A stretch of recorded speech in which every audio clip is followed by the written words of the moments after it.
ఈ దుర్మార్గులు ఎక్కడెక్కడ ఉన్నారో తెలుసుకోవడానికి మన భారత సైన్యం ఏ స్థాయిలో కష్టపడుతోందో, ఈ వెధవలు ఎక్కడెక్కడ దాక్కుని వాళ్ళని ఎలా లాగుతున్నారో చెప్పేందుకు ది బెస్ట్ కథన మండలంలో అతిశయోక్తి లేదు.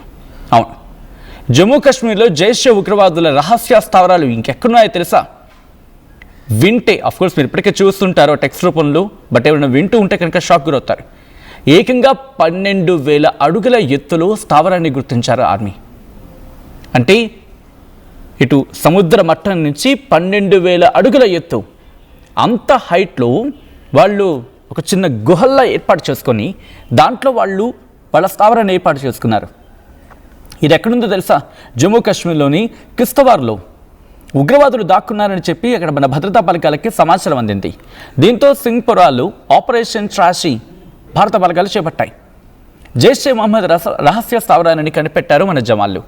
స్థావరంలోకి వెళ్ళిన తర్వాత ఇంకేముంది, షాక్కి గురైన పరిస్థితి. ఏమున్నాయి తెలుసు? అక్కడ హ్యాపీగా కొన్ని రోజుల పాటు బతికేగల ఆ సామాన్లు మీరు చూడొచ్చు, ఆ విజువల్స్ మీరు చూడొచ్చు. వల్ల ఆ చిన్న కొంప ఎలా ఉందో ఒకసారి చూడండి. అంటే జనాల్ని మట్టుబెట్టడానికి, జనాల్ని చంపేయడానికి, సామాన్య ప్రజల మీద విరుచుకుపడ్డానికి వాళ్ళ దృక్కోణం మీరు అర్థం చేసుకోవచ్చు. ఏ స్థాయిలో వాళ్ళు ఏర్పాట్లు చేసుకున్నారో చూడండి. 12,000 అడుగుల ఎత్తులో ఒక చిన్న గుహను తవ్వుకొని ఆ గుహలో, ఆ స్థావరంలో బట్టలు, గ్యాస్ సిలిండర్లు, ఆహార పదార్థాలు, పప్పు దినుసులు, బియ్యం, గోధుమ పిండి, అన్నీ, దుప్పట్లు, ఆ చిన్న బొరియలో, ఆ చిన్న కన్నంలో ఏకంగా 4 ఉగ్రవాదులు దాక్కున్నట్లు ఆర్మీ అనుమానం వ్యక్తం చేస్తోంది.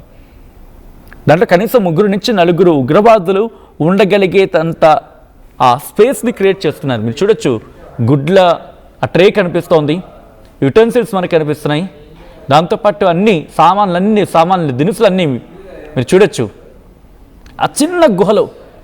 దాంతోపాటు యుటెన్సిల్స్ అన్నింటినీ గుర్తించారు. ఇక్కడికి అనుమానం కలుగుతుంది కదా, అసలు ఎలా ఇదంతా కూడా ఒకసారి మాట్లాడుకునే ప్రయత్నం చేద్దాం. ఇక్కడ 4 ఉగ్రవాదులు ఉన్నారని చెప్పి ఆర్మీకి అనుమానం వచ్చింది. అసలు ఎందుకు అనుమానం వచ్చింది అనే అనుమానం మనకు వస్తుంది కదా. కారణం రిపబ్లిక్ డే ఇంకొక వారం రోజులు ఉంది కరెక్ట్గా, 7 రోజులు వారం రోజులు ఉంది అంతే కరెక్ట్గా.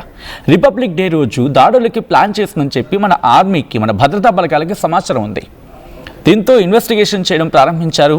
ఎక్కడ వీలైతే అక్కడ సర్చ్ ఆపరేషన్స్ ప్రారంభించారు.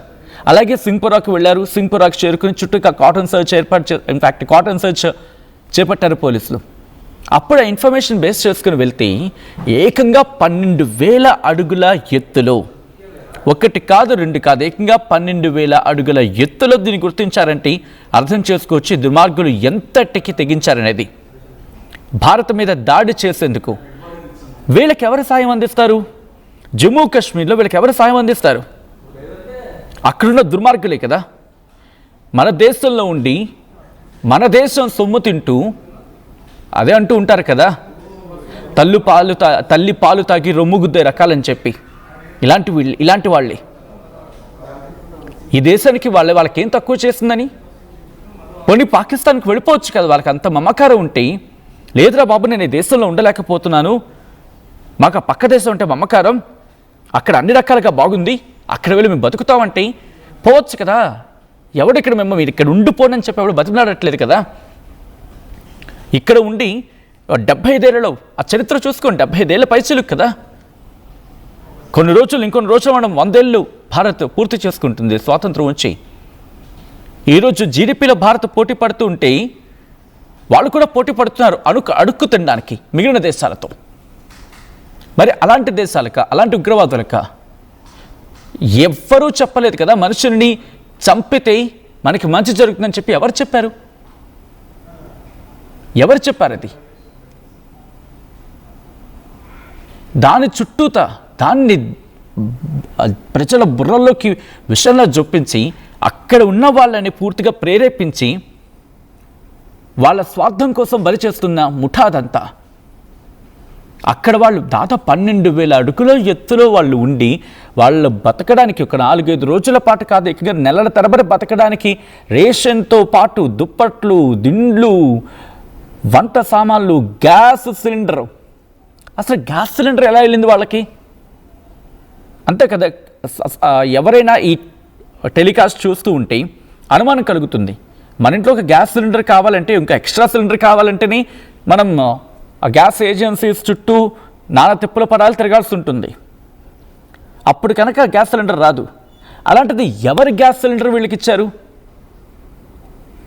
అది కదా పాయింట్. గ్యాస్ సిలిండర్ కనిపిస్తుంది చూడండి, దాంతోపాటు గ్యాస్ స్టవ్ ఉంది, వీటన్నిటితో పాటు దినుసులు, పప్పు దినుసులు, ఆహారపు సామాన్లు అన్నీ ఉన్నాయి, ఆ యూటెన్సిల్స్ ఉన్నాయి. అన్నీ పక్కన పెడతాం. ఏకంగా 12,000 అడుగుల ఎత్తులో వీళ్ళు ఎంత దుర్మార్గులు అంటే, జనవరి 10వ తారీఖున అస్సాంలోని, అంటే 2024 స్వాతంత్ర దినోత్సవం సందర్భంగా ఎన్ఐఏ అరెస్ట్ చేస్తుంది కదా కొంతమందిని. ఇలా ఒక్కొక్కరిని అదుపులోకి తీసుకుంటే, దాంతోపాటు రాజస్థాన్లో హర్ష్ డల్లా అనే ఒక ఉగ్ర గ్రూప్కి సంబంధించి కొంతమంది షూటర్లపై ఎన్ఐఏ అభియోగ ఛార్జ్షీట్ దాఖలు చేసిన తర్వాత అదొక కీలకమైన మలుపు తీసుకుంది. ఇలా ఒక్కొక్క ఘటనలకు సంబంధించి కీలకమైన మలుపు తీసుకోవడం, ఎన్ఐఏ విచారణ చేపట్టడం, దాంతోపాటు ఆపరేషన్ బ్లాక్ ఫారెస్ట్ గురించి మాట్లాడుకున్నారు కదా అప్పుడు. అంటే మావోయిస్టులను మట్టుబెట్టే సందర్భంలో ఎటువంటి ఆపరేషన్స్ని స్పీడప్ చేసిందో దానికి మరిన్ని రెట్లు వేగంగా ఇప్పుడు ఆపరేషన్ చేపడుతోంది భారత సైన్యం. మరి ముఖ్యంగా 12,000 అడుగుల ఎత్తులో వీళ్ళు మకాం వేశారంటే అర్థం చేసుకోవచ్చు. ఇది ఎవరిది? జైషే మహమ్మద్ ఉగ్రవాదులకు సంబంధించిన హైడౌట్. ఆల్టిట్యూడ్ దాదాపు 12,000 అడుగుల ఎత్తు ఆల్టిట్యూడ్లో ఇది గుర్తించడం అసలు బహుశా have to say one thing, మేరీ భారత్ మహాన్, జై హింద్, జై భారత్, జై జవాన్. ఎందుకంటే 12,000 అడుగులో ఆ కలుగులో వాళ్ళు దాక్కున్నారని చెప్పి కనిపెట్టడానికి ఎంత యుక్తి ప్రదర్శించాలి, ఎంత శక్తి ప్రదర్శించాలి. గుర్తుపెట్టుకోండి, ఇది జరుగుతున్నప్పుడు ఒక జవాన్కి కూడా గాయాలయ్యాయట. ఆ కథనం గురించి మాట్లాడుకుందాం. వాళ్ళు ఒక చిన్న కేవ్ లాంటి దాంట్లో ఏర్పాటు చేసుకున్నారు. దాంట్లో మళ్ళీ ఎంట్రీ ఎగ్జిట్ పాయింట్స్ ఉన్నాయి. 4 ఉగ్రవాదులు ఉండేందుకు తగిన ఏర్పాట్లు చేసుకున్నారు. ఫుడ్ వాళ్ళు ఏర్పాటు చేసుకున్నారు. నెయ్యి కూడా ఉందంట. అలాగే పప్పు దినుసులు, దుప్పట్లు, వంట గ్యాసు, ఇవన్నీ కూడా వాళ్ళు ఏర్పాటు చేసుకున్నారు. ఇదంతా సింగపురాలోని ఛత్రు అనే ప్రాంతంలో ఇది ఏర్పాటు చేసుకున్నారట. ఇక్కడ వీళ్ళన్నీ ఏర్పాటు చేసుకున్నారు. అయితే ఆపరేషన్ త్రాషి ఇది నిర్వహిస్తున్న క్రమంలో జైషే మహమ్మద్ ఉగ్రవాదులు ఈ ప్రాంతంలో ఉన్నారని చెప్పి భద్రతా బలగాలకు తెలిసిన తర్వాత అక్కడికి వెళ్ళారు, సర్చ్ ఆపరేషన్స్ ప్రారంభించారు. వాళ్లకున్న ఇన్పుట్స్, ఇంటెలిజెన్స్ ఇచ్చిన ఇన్పుట్స్తో అక్కడ ఉగ్రవాదులు ఉన్నారని చెప్పి సమాచారంతో వెళ్ళిన తర్వాత అప్పుడు ఈ విషయం బయటపడింది. అయితే వీళ్ళు వెళ్ళిన తర్వాత హవిల్దార్ గజేంద్ర సింగ్ అనే హవిల్దార్ ఒక ఆర్మీ జవాన్కి కూడా ఆయన మరణించారనేది, అక్కడ ఆయన అమరులయ్యారనేది కరెక్ట్ పదం మన జవాన్ల విషయంలో. ఆయన అమరులయ్యారు. ఇంకో 7 గాయాలయ్యాయి. ఇక్కడ ఉగ్రవాదులతో ఎదురుకాల్పులు చోటు చేసుకున్నాయి. అక్కడ పరిస్థితి బహుశా మనకి మాటల్లో చెబుతూ ఉంటే ఇంత బాధగా అనిపిస్తోందంటే అక్కడ పరిస్థితి ఇంకెంత దారుణంగా ఉండుంటుంది. పూర్తిగా ప్లేస్ని కార్డన్ ఆఫ్ చేయడం జరిగింది. మల్టిపుల్ టీమ్స్ అక్కడికి చేరుకున్నాయి. ఆర్మీ చేరుకుంది, పోలీస్ చేరుకుంది, పారా మిలిటరీ బలగాలు చేరుకున్నాయి, సపోర్టెడ్ డ్రోన్స్ అక్కడికి చేరుకున్నాయి, స్నిఫర్ డాగ్స్ అక్కడ చేరుకున్నాయి. కూంబింగ్ ఆపరేషన్ని మరింత వేగవంతం చేయడం జరుగుతోంది. అధికారులు అప్రమత్తంగా ఉన్నారు. రిపబ్లిక్ డే దగ్గర పడుతున్న సందర్భంలో ఆ ఇంటెన్సిటీని పెంచారు. ఎందుకంటే ఉగ్రవాదులు ఉన్నారు అని చెప్పి అక్కడ సమాచారంతో మరింత కట్టుదిట్టమైన భద్రతా ఏర్పాట్లు చేయడం జరుగుతోంది. కౌంటర్ టెర్రరిజం యాక్షన్ అనేది ఇంకా మరింత స్పీడప్ చేయడం జరుగుతోంది. జమ్మూ కాశ్మీర్లోని కథువా డిస్ట్రిక్ట్లో ఉన్న సెక్యూరిటీ ఫోర్సెస్ జైషే మహమ్మద్ ఉగ్రవాదుల రహస్య స్థావరాన్ని కనుగొనడంతో ఒక్కసారిగా ఉగ్రవాదులు కూడా ఉలిక్కిపడ్డారు. స్లీపర్ సెల్స్ యాక్టివ్ అయ్యే అవకాశం ఉంటుందని చెప్పి పూర్తిగా ప్రాంతాన్ని భద్రతా బలగాల ఆధీనంలోకి తీసుకున్నాయి. ఈ ఆపరేషన్ జరుగుతున్న తరుణంలో ఉగ్రవాదులకి అలాగే భద్రతా బలగాలకి మధ్య ఎదురుకాల్పులు చోటు చేసుకున్నాయి. అయితే ఇక్కడ 2 M4 క్యాటరేజెస్ని స్వాధీనం చేసుకున్నారు. ఒక ప్లాస్టిక్ బాక్స్ని స్వాధీనం చేసుకున్నారు. వాటితో పాటు నెయ్యి, polythene packet covers.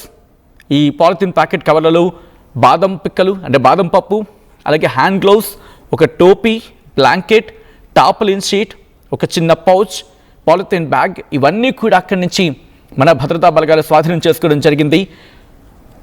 Gas cylinder, దాంతోపాటు కుకింగ్ ఆయిల్, ఒక ఛార్జింగ్ వైరు, హ్యాండ్ గ్లౌస్, దాంతోపాటు అక్కడ వంట సామాగ్రి, ఇంకా చెప్పాలంటే మన ఆయిల్ టిన్ అంటూ ఉంటాం కదా మన వాడుక భాషలో, అలాంటిది ఒకటి, ఒక ఖాళీది ఒకటి ఉందంట. దాంతోపాటు పెద్ద స్థాయిలో ప్లాస్టిక్ బ్యాగ్స్ అక్కడ ఉన్నాయట. అలాగే ఒక టార్చ్, మరి చీకట్టు కదా అక్కడ వీళ్ళ కోసం ఆవిడ ఎలక్ట్రిసిటీ సప్లై చేయరు కదా, సో అందుకని ఒక టార్చ్ లైట్ ఉంది, బ్లాంకెట్ ఉంది, ఒక కంటైనర్ ఉందంట. అలాగే ఈ తినే వస్తువులకు సంబంధించి ర్యాపర్స్ కూడా ఉన్నాయట. ఇలా వీటితో పాటు ఇంకా చాలా చాలా చాలా ఉన్నాయి. ఇంకొక 2 హైడౌట్స్ని రహస్య స్థావరాలని పోలీసులు గుర్తించారు, భద్రతా బలగాలు గుర్తించడం జరిగింది. ఎలాగైనా ఎటువంటి దాడికి సిద్ధమైన చూస్తూ ఊరుకునేది లేదంటూ భద్రతా బలగాలు ఇప్పటికే వార్నింగ్ ఇచ్చాయి. ఒకవేళ ఇబ్బందికర వాతావరణానికి గురి చేస్తే పరిస్థితులు ఇంకొకసారి ఆపరేషన్ సింధూర్ ఇంకా ముగియలేదు, బతికే ఉంది, ఆపరేషన్ సింధూర్ ఇంకా ముగిసిపోలేదు, కంటిన్యూ అవుతుందంటూ భద్రతా బలగాలు ఇప్పటికే వార్నింగ్ ఇచ్చాయి. ఈ నేపథ్యంలో ఆపరేషన్ చేపడుతున్న క్రమంలో ఉగ్రవాదులు కాల్పులు జరిపే ప్రయత్నం చేశారు. కూమింగ్ ఆపరేషన్ కంటిన్యూ అవుతోంది, సర్చ్ ఆపరేషన్స్ కూడా కంటిన్యూ అవుతున్నాయి. ఈ కథను మిమ్మల్ని కాస్త కలవరపరచచ్చు, అయితే మిమ్మల్ని కలవరపడ గురి చేయడం ఆర్టీవీ ఉద్దేశం కాదు. కానీ ఇటువంటి కథనాలు చూస్తున్నప్పుడు కాస్త కలవరపడ గురే అవకాశం ఉంటుంది కాబట్టి దీనికి సంబంధించి తగిన జాగ్రత్తలు తీసుకోవాలని ఆర్టీవీ సూచించడం జరుగుతోంది. This is receiving content, viewer description is highly advised. And భారత ప్రభుత్వం మరీ ముఖ్యంగా మన బలగాలు ఒకటే చెప్పడం జరుగుతోంది, ఎక్కడైనా మీకు అనుమానితుగా ఎవరైనా కనిపిస్తే కనుక వెంటనే సమాచారం అందించే ప్రయత్నం చేయండి, ఆలస్యం చేయొద్దు. ఎందుకంటే దుర్మార్గులు ఎంతటి దాష్టికానికైనా పాల్పడే అవకాశం ఉంటుంది. వీటి గురించి కూడా నేను ఒక చిన్న బ్రీఫ్ చేస్తాను, ఆ తర్వాత మనం కంక్లూడ్ చేసే ప్రయత్నం చేద్దాం దాదాపుగా. ఎందుకంటే కనుక ఇప్పుడు ఈ పరిస్థితిని వాళ్ళకి అనుగుణంగా మార్చుకునే ప్రయత్నం చేస్తున్నారు. అమెరికా ఒక పక్క దాదాపుగా సపోర్ట్ కనిపిస్తున్న సందర్భం కనిపిస్తోంది. దాంతోపాటు ఇప్పుడు ఒక అనిశ్చితి, అంతర్జాతీయంగా నెలకొన్న అనిశ్చితి, ఇరాన్ అమెరికా మధ్య యుద్ధ వాతావరణం కనిపిస్తోంది. అఫ్కోర్స్ నివురుగప్పుడు నిపుణులు ఉన్నప్పటికీ కూడా ఎప్పుడైనా అమెరికా కనుక ఇరాన్ మీద దాడికి దిగితే సడన్గా అప్పుడు ఇరాన్ కాన్సన్ట్రేషన్ అంతా అమెరికా మీద ఉంటుంది, అమెరికా కాన్సన్ట్రేషన్ అంతా ఇరాన్ మీద ఉండే అవకాశం ఉంటుంది. కాబట్టి దాన్ని అడ్వాంటేజ్ తీసుకునే అవకాశం ఉంది. అట్ ద సేమ్ టైం ఇప్పటికీ పాకిస్తాన్ మిగిలిన దేశాలతో అంటకాగుతోంది, వాటితో పాటు నేటో తరహా ఒప్పందాలను కుదుర్చుకుంటోంది. అందుకనే భారత్ కూడా ఆచితూచి అడుగులు వేస్తోంది. ఒకవేళ భారత్ మీద దాడి కనుక పాకిస్తాన్ చేస్తే అప్పుడు భారత్ ధీటైన జవాబు ఇవ్వచ్చు. బట్ ఆ ధీటైన జవాబును ఎదుర్కోవాలంటే పాకిస్తాన్తో పాటు మిగిలిన దేశాలు నేటో కూటమిగా మాట్లాడుకుంటున్న సందర్భం ఉంది కదా ఆ తరహా. సో వాటిని ఎదుర్కోవాలి కాబట్టి వాటికి ఆలోచనలకు తదనుగుణంగా నడుచుకుంటోంది.